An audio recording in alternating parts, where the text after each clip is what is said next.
сез дәүлек буе сөйләргә әзерәйме?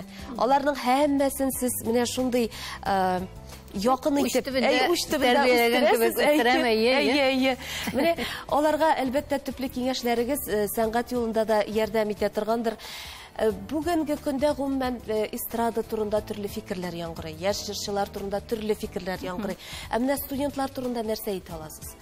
Әйтәләр бит инде, күпчелек менә шундый фикерләрдә ишетергә туры килә. Тиз генә популярлашырга телиләр, танылырга телиләр, сикерә торган җырлар җырлыйлар, моң бетте дигән сүзләрне дә ишетәбез өлкән буыннан. Менә сез нәрсә әйтерсез икән, остаз буларак, шушы җырчыларны әзерләүче буларак? Беренчедән мин шәкертләремне үземнең тәҗрибәмә таянып эшлисез, тәрбиялим.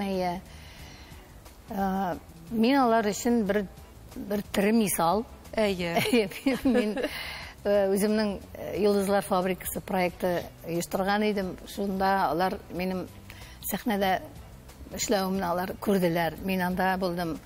Ул проектта сценарий авторы да булдым, алып баручы да булдым, үзем җырладым да, һәм һәрбер шәкертне мин шигъри юллар белән аларга характеристика биреп чыгара торган идем. Менә алар күрделәр, ничек сәхнәдә эшләргә кирәк, бирелеп эшләргә кирәк. Менә шул вакытта сине кабул итә. Өлешчә генә булмый, әйме? Нигезләнәбез без бар тик классик әсәрләргә. Чөнки тавышны үстергәндә, аның тембрын яхшылатыр өчен, аның диапазонын үстерер өчен, әлбәттә без җиңелчә попсалар гына җырламыйбыз. Умса дип әйтәләр. Әлбәттә без таянабыз классик әсәрләргә. Ул булсын ди, арияларда булсын ди, вокализлар булсын ди, ретро җырлар булсын ди.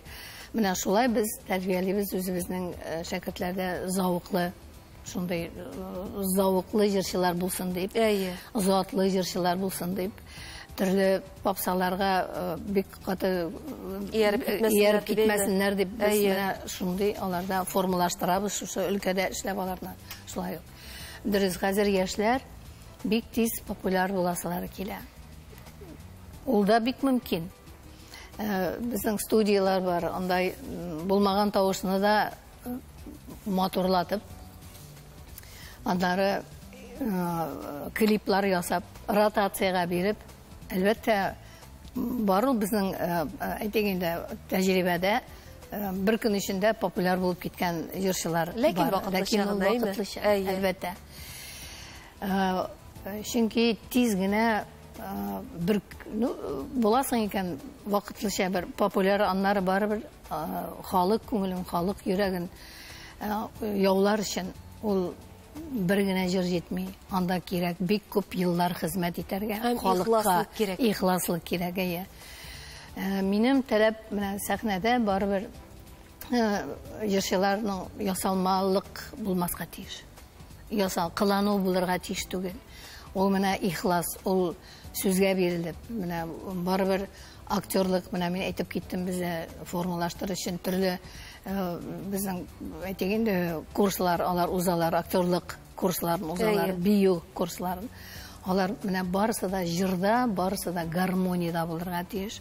Ул куллар белән әйтик хәрәкәтләндерү, кулны, аякны, барыбер безнең гәүдә, ул җырның дәвамы. Җырның biz күзләр белән дә дәвам итәбез. Бер бөтен булырга тиеш. Менә бу практиканы алар әлбәттә миннән күреп, алар үзләштерәләр. Тәҗрибәдә кулланалар.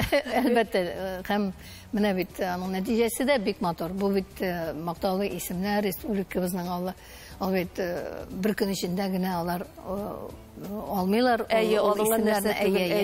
Мөнира ханым, әңгәмәбезне дәвам итәрбез. Әлегә хатларны укыйк. Бик күңелле бар әңгәмә.